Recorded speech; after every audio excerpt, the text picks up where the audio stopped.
We often hear that masturbation is a normal part of life, but how normal is it really? How many times a day can you engage in it before it becomes an addiction? And what if you find yourself unable to stop?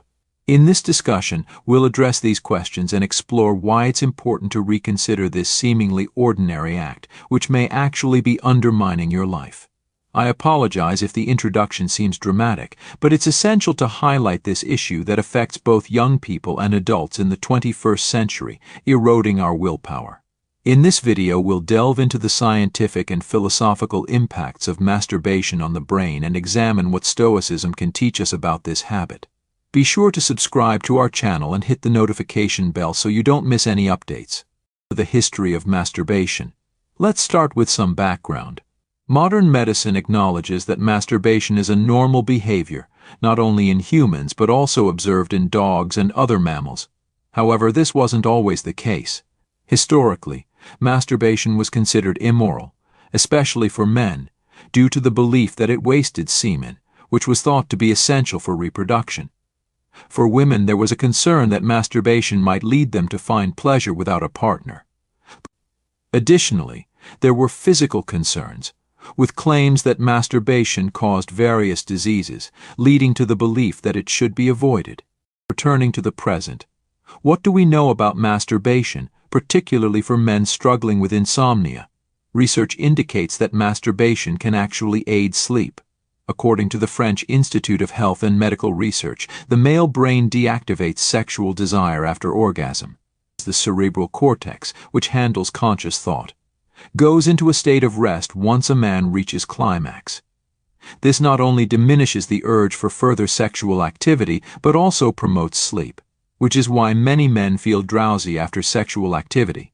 The issue at hand. So, what's the problem? Hidden within one of the benefits of masturbation is a potential trap, which we'll explore if you follow this channel regularly. Masturbation triggers the release of dopamine in the brain, a chemical that makes us feel good, brings relief, and offers a sense of reward. This pleasurable effect can become addictive for some people. In fact, the Diagnostic and Statistical Manual of Mental Disorders now includes hypersexuality disorder, categorizing excessive masturbation as a form of obsessive-compulsive disorder, which can lead to both mental and familial distress. When you struggle with self-control, you can become enslaved by your impulses, seeking out prostitutes, engaging in multiple sexual encounters, or consuming excessive pornography, as discussed in a previous video. These behaviors are ways for a dopamine-driven brain to chase pleasure. It's crucial to understand that addiction to masturbation stems from the brain's chemical responses. As the brain gets accustomed to these dopamine releases, it craves more to achieve the same pleasure. Eventually, it demands ever-increasing stimulation to replicate the initial high. This can lead to a situation where the brain, overwhelmed by excessive dopamine, starts blocking receptors to curb the overstimulation. Consequently, even though the act of masturbation is performed, the pleasure is diminished, leading to greater frustration. This cycle mirrors the behavior of someone who cannot quit smoking, overeats to the point of sickness, or continues drinking despite the negative consequences. You might be wondering how Stoicism fits into this discussion. Stoic philosophers like Seneca, Marcus Aurelius, and Epictetus offered a distinct perspective on pleasure and desire. They delved into human passions with a deep understanding, providing insights that remain relevant today. For the Stoics, masturbation was more than just a pursuit of physical pleasure, it was an exercise in self-awareness and personal discipline. They viewed mastery over desires as a path to true freedom and spiritual elevation, suggesting that control over worldly passions could lead to greater self-realization and inner strength.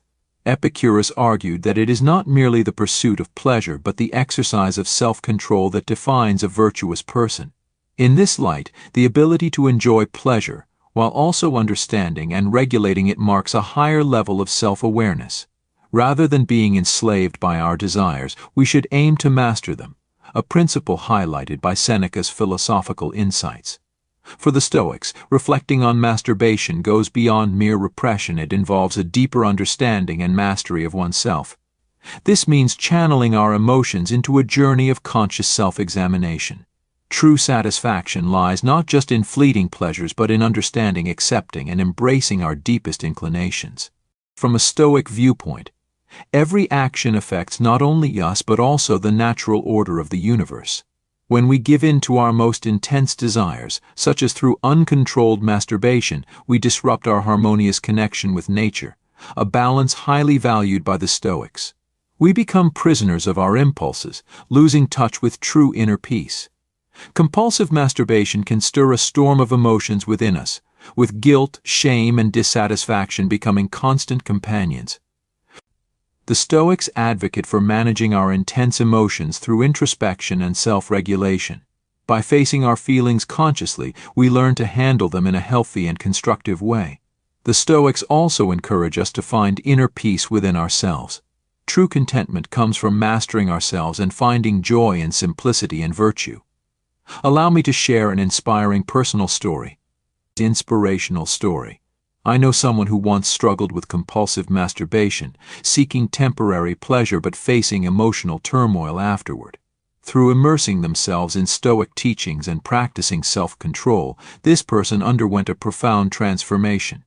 They learned to confront their desires and emotions with awareness, finding genuine joy in self-discipline. They now live a life of inner peace and authenticity, liberated from the chains of fleeting desires. True satisfaction emerges from living in alignment with our core values and principles.